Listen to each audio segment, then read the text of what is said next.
벨사살 왕이 그의 귀족 1000명을 위하여 큰 잔치를 베풀고 그 1000명 앞에서 술을 마시니라.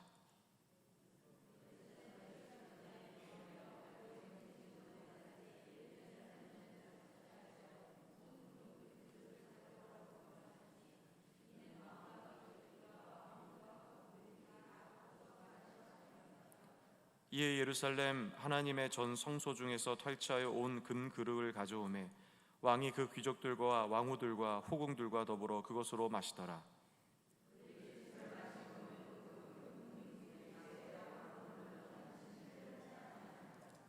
그때에 사람의 손가락들이 나타나서 왕궁 촛대 맞은편 석회벽에 글자를 쓰는데 왕이 그 글자 쓰는 손가락을 본지라.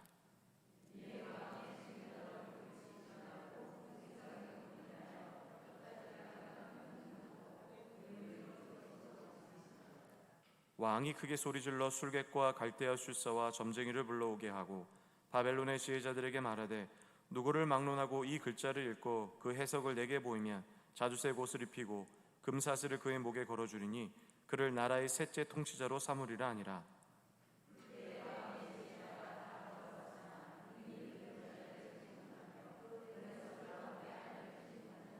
우리 함께 읽겠습니다. 그러므로 벨사살 왕이 크게 번민하여 그의 얼굴빛이 변하였고 귀족들도 다 놀라니라. 아멘. 할렐루야. 우리 옆 사람과 인사하겠습니다. 예수님의 이름으로 축복하고 사랑합니다. 인사합니다.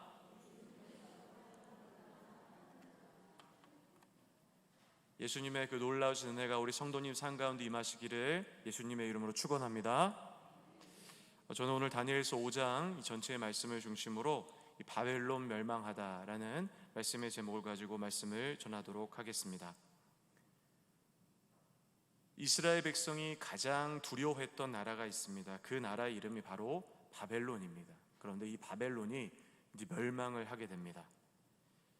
이 바벨론은 이 강력한 나라라고 말할 수 있습니다. 메소포타미아와 그리고 가나안 그리고 애국과 이 북아프리카 지역 전체에 강력한 군사력으로 이 지배력을 점점 넓혀갔던 나라가 바벨론이었습니다. 그리고 어마어마한 경제력으로 성 위에서도 아름다운 자연을 감상할 수 있는 이 공중정원과 같은 건축물을 세워 세상을 놀라게 했던, 그리고 지금도 놀라게 한 나라가 바로 바벨론이었다는 거죠.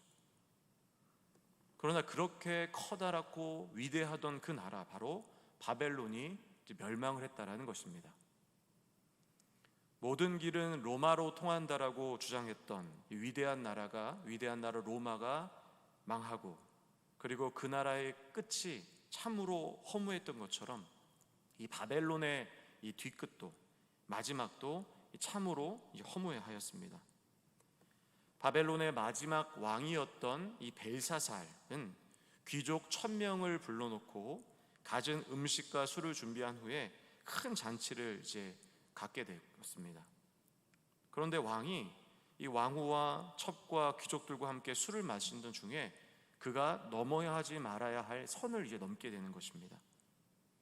어떠한 이유에서인지 모르겠는데 신하들에게 예루살렘 성전, 다시 말하면 하나님의 성전에서 사용하던 그릇들을 가져오라고 이야기를 합니다. 그리고 나서 그 그릇에 술을 마시기 시작한 거죠.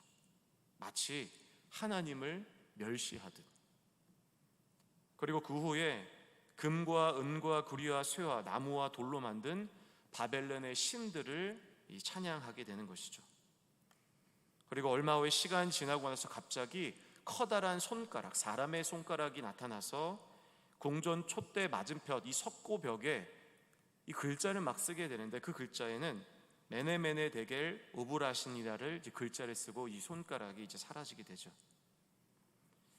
이 일이 얼마나 그에게 근심이 왔었던지 마음속에 큰 근심을 했던 이 왕은 이것을 해석해 줄 사람을 찾게 됩니다. 그리고 왕비의 추천으로 다니엘이 나타나서 그 글자를 해석해 주는데, 그 이야기는 무엇이냐? 바로 바벨론이 멸망할 거라는 거죠. 결국 그날 밤 메대의 왕이었던 이 다리오 왕에 의해서 바벨론 성은 이 급습을 당하게 되고, 이 바벨론의 멸망과 함께 이 벨사살 왕은 허무한 죽음을 하게 된다. 이 이야기가 바로 본문의 이야기입니다. 오늘 본문이 말하는 이 바벨론의 멸망을 통해서 하나님은 우리에게 어떤 말씀을 하고 계시는 걸까요? 저는 이 바벨론의 멸망을 다루는 이 다니엘서 5장을 통하여 우리에게 주시는 말씀, 이 두 가지에 대해서 말씀을 전하도록 하겠습니다. 첫 번째로, 불가능한 일 같아 보여도 하나님 말씀은 반드시 성취된다는 것입니다. 어느 날 이 예레미야 선지자가 예루살렘에 함께 살아가던 남유다의 백성들에게 이렇게 예언의 말씀을 전하였습니다. 예레미야 51장 56절에 보면 이렇게 이야기합니다. 곧 멸망시키는 자가 바벨론에 이르렀음이라. 그 용사들이 사로잡히고 그들의 활이 꺾이도다. 여호와는 보복의 하나님이시니 반드시 보응하시리로다. 여러분, 이것은 무엇을 이야기합니까? 하나님께서 바벨론을 멸망시키겠다라는 거예요. 그냥 멸망시키는 게 아니라 철저하게 멸망시키는 것이죠. 하나님의 보응의 의미로서 커다란 나라, 위대한 나라 이 바벨론을 멸망시키겠다라고 예언을 하시는 겁니다. 심지어 이 사람들에게 잘 알려지지 않은 이 바벨론 초기 때에도 하나님은 이사야 선지자를 통하여 이사야 13장에 보시면 바벨론이 멸망할 거다라고 이제 예언을 하셨습니다. 그러나 이 예언을 듣는 유다 백성들의 입장에서는 이 예언을 도저히 믿을 수가 없었습니다. 왜냐하면 바벨론은 당시 최강의 국가였기 때문에 그렇습니다. 유다 백성들의 입장에서는 당시에 이 바벨론의 국력을 바라보았을 때는 모든 세상이 바벨론을 두려워할 수밖에 없다. 그리고 심지어는 때로는 하나님보다 더 두려운 존재, 더 강한 존재로 느껴졌던 것이 바로 이 바벨론이라는 거죠. 그래서 아무리 예레미야가 이 유다 백성들을 향하여 하나님 말씀이다라고 이야기하면서 이것을 예언하였지만 믿을 수가 없었다라는 거죠. 우리도 이 땅에 살아가시다 보면 때로 절대로 망하지 않을 것 같은 나라나 어떤 조직이나 사람을 보신 경험이 있으실 것입니다. 근데 만약에 누군가가 그 나라나 조직이나 사람을 보면서 곧 멸망할 거라고, 이제 망하게 될 거라고 이야기한다면 여러분 어떤 생각이 드시겠습니까? 그렇지 않죠. 아마도 어떤 분들은 말이 되지 않는 소리다, 또 미친 사람의 소리라고 생각할 수도 있습니다. 아마도 유다 백성들의 입장에서 예레미야의 소리가 그렇게 들릴 수 있었다는 거죠. 또한 우리가 성경을 읽을 때 보면은 이 성경이 정말로 내 삶에 이루어질까? 내가 정말 이 말씀을 실천하면은 내 삶에 하나님이 이렇게 기름 부어 주실까? 축복하실까? 이런 생각이 들 때가 있지 않습니까? 때로는 이 말씀이 현재 시대를 살아가고 있는 우리에게는 전혀 해당되지 않는 이야기처럼 느껴질 때가 있다는 거죠. 그저 성경의 이야기는 과거의 이야기고 성경의 이야기로만 생각을 한다는 거죠. 그러나 우리는 하나님께서 말씀하시는 일은 반드시 이루어짐을 기억해야만 합니다. 그러기에 하나님은 오늘 본문에 바벨론을 멸망시킨 것입니다. 바벨론 동편에 있던 한 나라가 있었는데 그 나라의 이름은 메대라는 나라입니다. 그리고 이 메대의 왕이었던 사람이 누구냐면 다리오라는 사람이었는데, 이 다리오가 점점점 이 바벨론 동편에서 자신의 세력을 조금씩 키워가고 있었습니다. 그러나 이 메대가 아직은 큰 나라가 아니었기 때문에 이 바벨론을 멸망시켜야만이 자신의 세력이 켜지는데 어떻게 할까 고민하다가 바로 메대 옆에 있던 바사라는 나라가 있었는데 바세와 동맹을 맺고 바벨론의 땅을 슬슬 점령하기 시작한 거예요. 그리고 나서 한 성 한 성 점령하다가 결국 드디어 이 바벨론의 수도로 쳐들어가게 되는 것입니다. 자, 벨사살 왕의 입장에서 어떤 느낌이 있었겠습니까? 자신의 모든 나라들을 점령하고 드디어 이 바벨론의 수도까지 쳐들어왔다고 생각하니까 그 안에 이제 두려움이 들기 시작했다라는 거죠. 여러분, 본문에 보시면 이 손가락에 갑자기 나타났다라는 그 이야기를 듣고 다리를 이게 접을 수 없을 만큼, 그리고 그 마음에 큰 번민이 들었다는 이야기가 계속 반복적으로 기록되는 것을 아마 읽으시면서 보셨을 것입니다. 아마도 이 벨사살 왕은 마음속에 두려웠지만 두려운 티를 안 내기 위해서 노력했던 것 같습니다. 만약에 그 안에 두려움이 없었다고 한다면 그냥 손가락이 한글의 벽에 이 글자를 써주는 그 글자에 대해서 이렇게 집착하면서까지 모든 지혜자들을 불러서면까지 그 의미가 무엇인가를 찾지는 않았을 거라는 거죠. 그가 그만큼 불안함을 느끼고 있었다는 것입니다. 그런데 이 벨사살 왕에게는 한 가지 두려움 속에서도 믿을 만한 한 가지 구석이 있었는데, 그게 뭐냐면 바로 이 바벨론 수도, 이 바벨론 성이라는 것입니다. 이 헤로도토스라는 사람이 쓴 이 역사라는 책에 보면 이 바벨론 성에 대한 기록이 있습니다. 이 바벨론 성이 어떤 모습이었냐라고 기억을 하면은 이 바벨론 성이 이 광대한 평야 가운데 서 있었다, 이렇게 표현합니다. 그러니까 얼만큼 기름진 땅이었는지를 우리가 알 수 있는 거죠. 그리고 이 바벨론 성은 사각형으로 만들어졌는데 이 사각형의 한 변의 길이가 무려 120 스타디온이라고 기록하는데, 우리 현재 우리가 알 수 있는 단위로 바꿔 표현한다면 무려 22.4km입니다. 그러니까 성 길이의 한 변의 길이가 22.4km라는 거예요. 그럼 무려 이 성 둘레가 정사각형으로 기준한다면 얼마라고 생각할 수 있습니까? 무려 90km나 되는 거예요. 어마어마한 규모의 성 아니겠습니까? 그뿐만이 아니었습니다. 이 성벽의 높이가 얼마냐면은 30m입니다. 아파트 10층 정도의 높이가 됐고, 그리고 이 성벽의 두께가 정확하게 기록은 안 되어 있지만 마차가 다닐 수 있을 만큼 커다랬다라고 기록하는 거예요.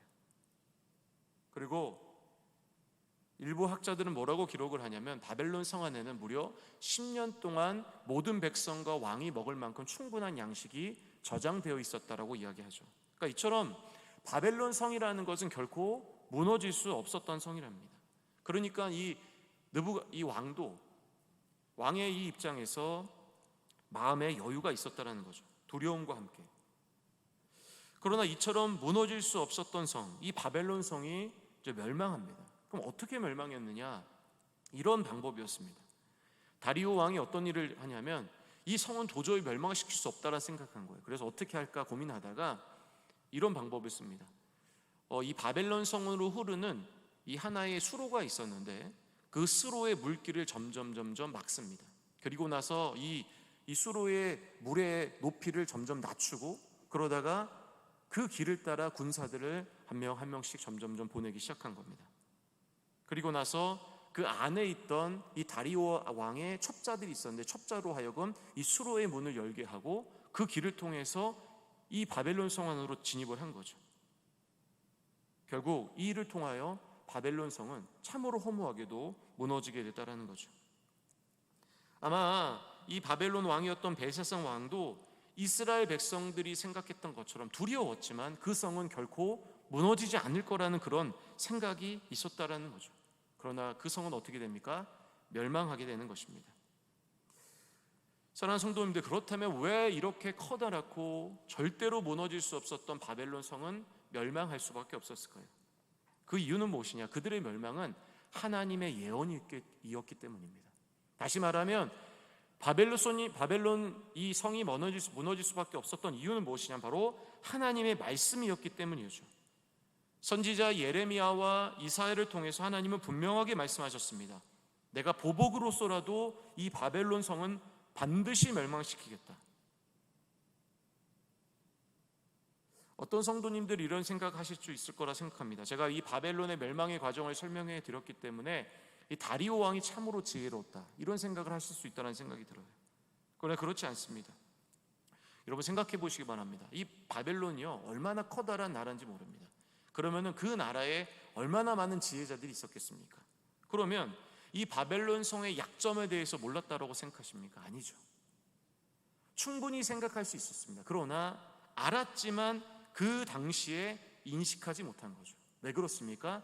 그 일 또한 하나님의 일하심이라는 겁니다. 사랑하는 성도님들, 하나님의 말씀은 반드시 성취된다는 것을 믿으시기를 주님의 이름으로 축원합니다.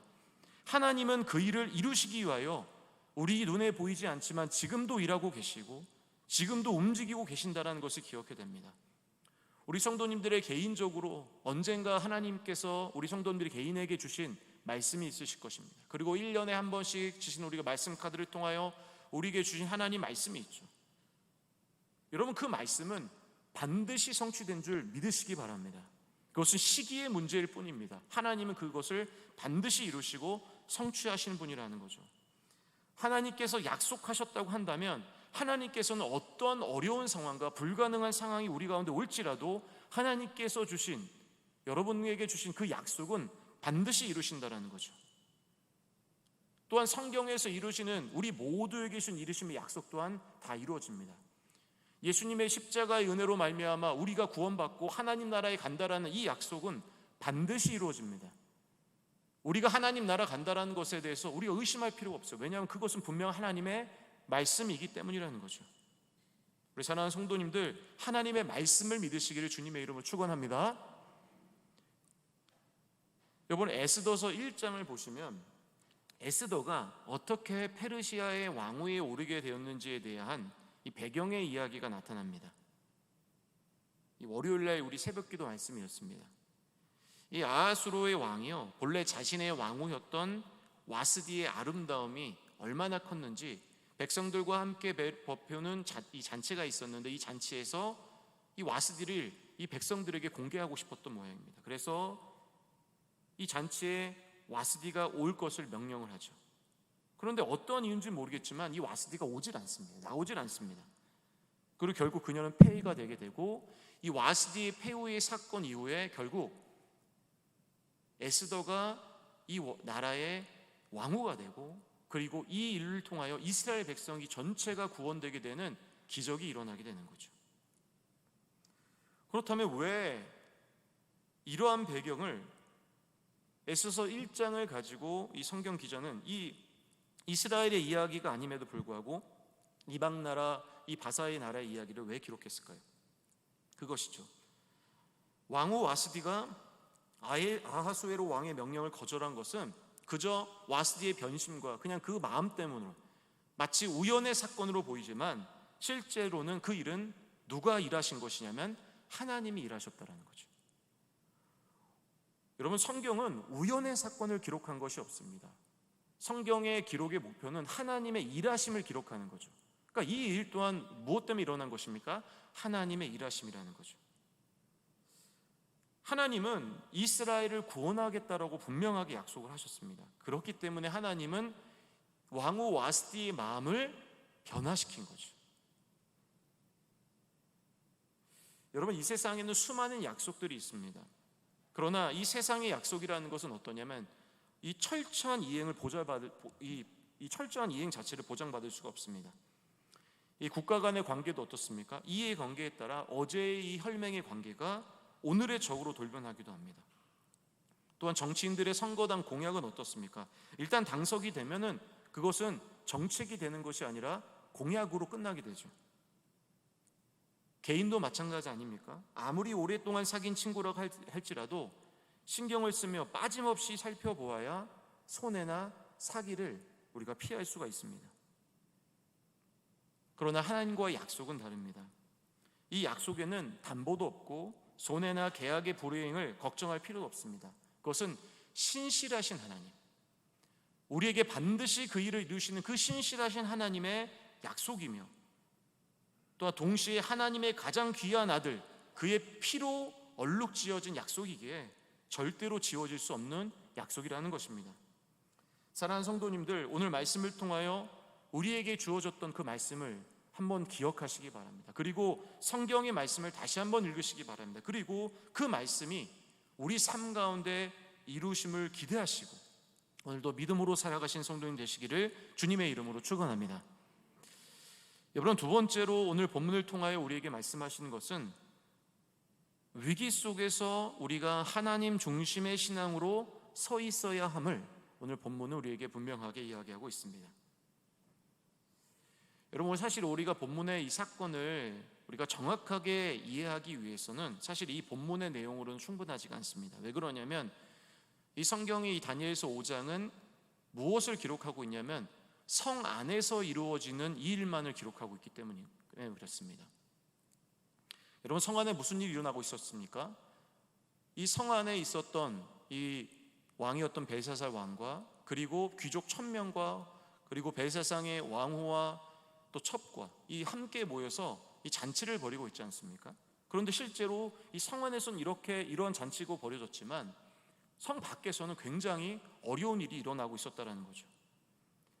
메대와 바사의 연합군이 이미 바벨론의 땅의 모든 것을 점령했습니다. 그리고 지금 현재 상황이 어떠냐면 이 다니엘서 5장의 사건이 어떤 상황이냐면 이 바벨론 성 전체를 이 메대와 바사의 연합군이 포위하고 있는 상황입니다.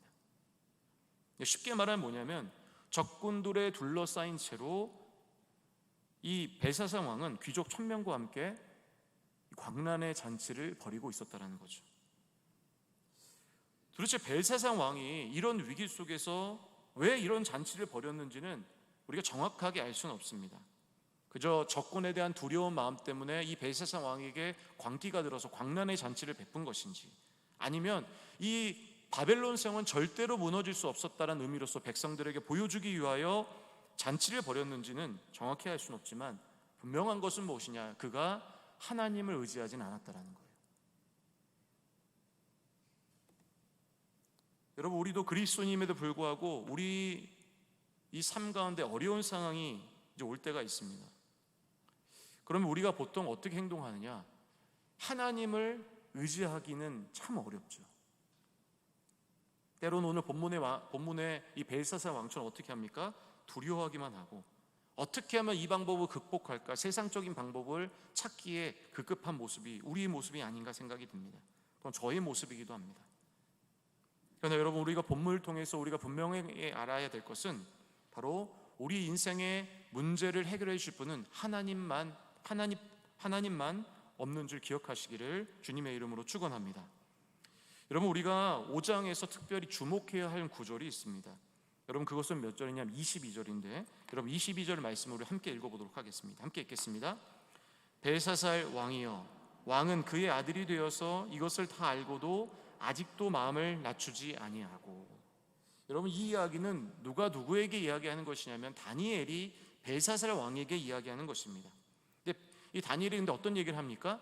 벨사살 왕은 모든 것을 알고 있다라는 거예요. 다 알았다라는 거죠. 여러분, 여기서 다 알았다라는 건 무엇을 얘기하냐면 하나님의 존재에 대해서 얘기하는 겁니다. 하나님의 능력에 대해서 이야기하는 거죠.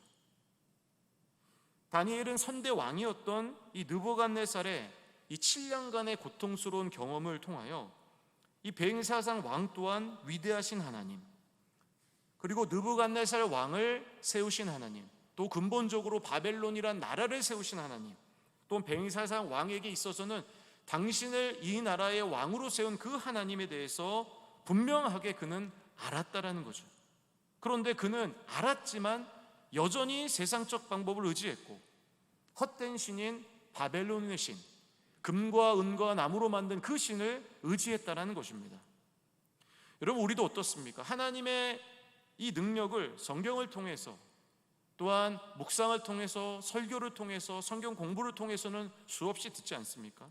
그래서 우리는 분명히 하나님의 능력은 머리로도 이야기로도 분명히 알고 있습니다. 그러나 문제는 무엇입니까?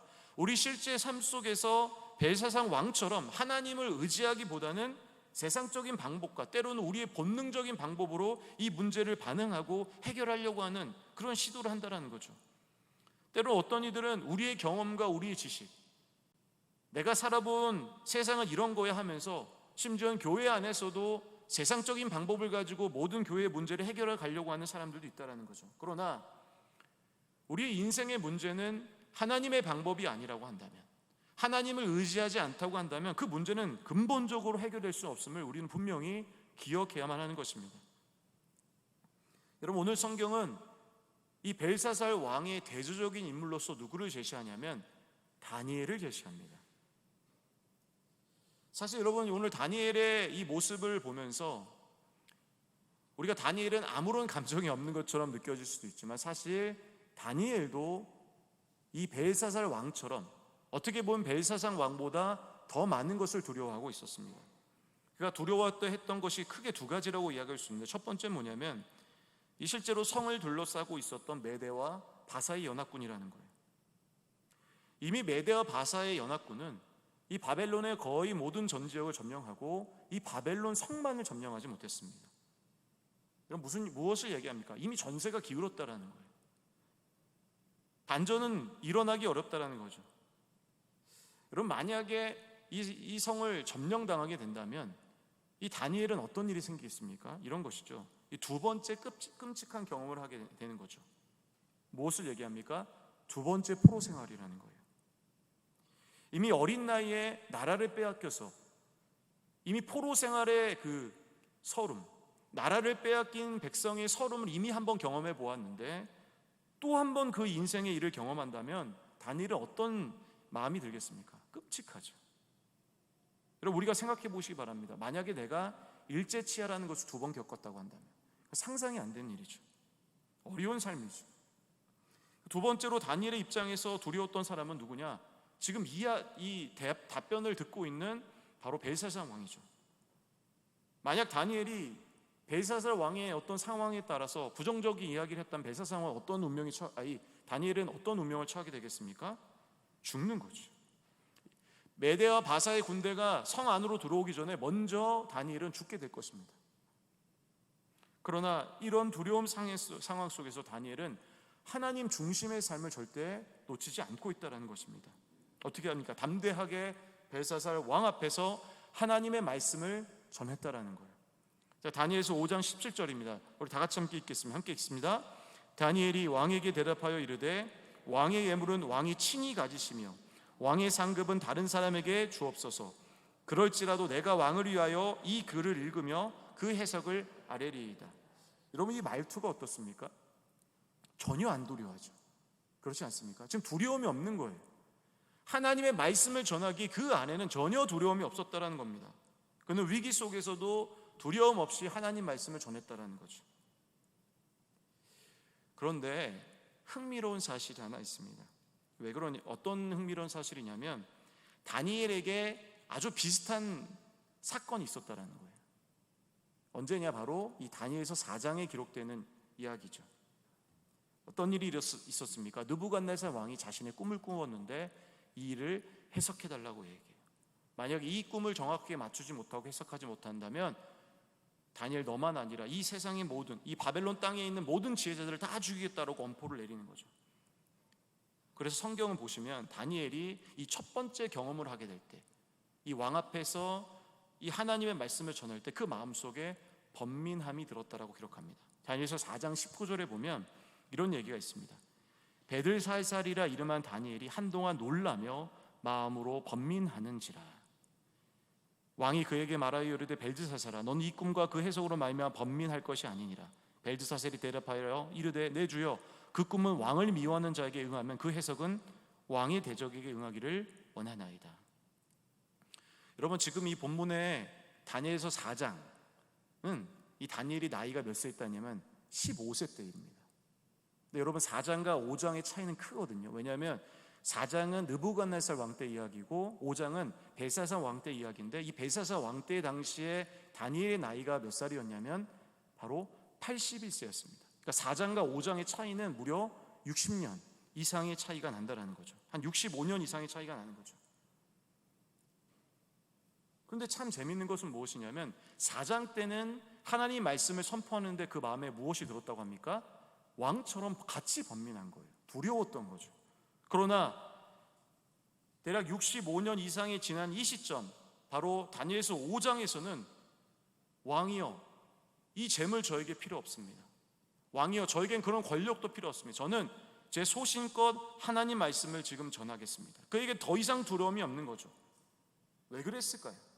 다니엘은 어떤 일이 일어났을까요? 다니엘의 신앙이 성숙한 겁니다. 여러분, 위기 속에서 믿음으로 살아간다는 것은요, 결코 쉬운 일이 아닙니다. 한번 생각해 보시기 바랍니다. 여러분의 인생의 경험을 통해서 위기 상황에서 하나님의 얼굴이 보이십니까? 어떻게든지 그 일을 그저 벗어나기에 바쁘죠. 아둥바둥 거리는 것에 우리는 지나치지 않습니다. 그러나 한 번, 두 번 그렇게 하나님 중심으로 조금씩 말씀을 실천한다고 한다면 오늘 다니엘과 같이 어떻게 되는 것입니까? 성장하는 것입니다. 그러기에 사랑하는 성도님들, 우리 삶 속에 무엇이 중요하냐? 여러분에게 있는 작은 위기 속에 하나님의 말씀을 실천해보는 그 경험들이 아주 중요하다는 거예요. 제가 강단에서 이렇게 우리의 위기 속에 하나님 바라봐야 된다를 이야기하는 것이 저 또한 사실 겁이 나는 이야기입니다. 왜냐하면 저도 그렇게 하기가 어렵기 때문이죠. 그러나 내 삶 속에 일어나는 작은 믿음의 삶의 실천이 어느 날 우리 성도님 삶 속에 큰 위기가 닥쳤을 때 그 위기를 오늘 다니엘서 5장의 모습과 같이 다니엘처럼 담대하게 이겨낼 수 있다는 것입니다. 사랑하는 성도님들, 우리 모두가 참으로 이 땅에서 믿음으로 살아가기 어렵지만 작은 것부터 믿음으로 살아가심으로 말미암아 5장의 다니엘과 같은 믿음으로 살아가셔서 하나님의 축복이 성도님들의 삶 가운데 넘치시기를 주님의 이름으로 축원합니다. 말씀을 정리하겠습니다.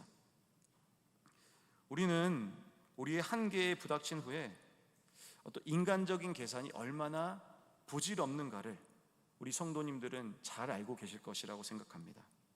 그리고 또 얼마나 그 일로 인해서 내 마음이 어렵고 염려가 되었고 괴로웠는지에 대해서 분명히 이제 기억을 하실 겁니다. 근데 이 부분에 대해서 찰스 스펄전 목사님께서 이런 이야기를 하신 적이 있습니다. 인간이 하나님 앞에서 할 일은 계산적인 믿음을 가지는 것이 아니라 절대적인 믿음을 가지는 것이다. 계산은 하나님이 하신다. 시편 55편 22절에 보시면 이 시편의 기자는 이렇게 이야기합니다. 내 짐을 여호와께 맡기라.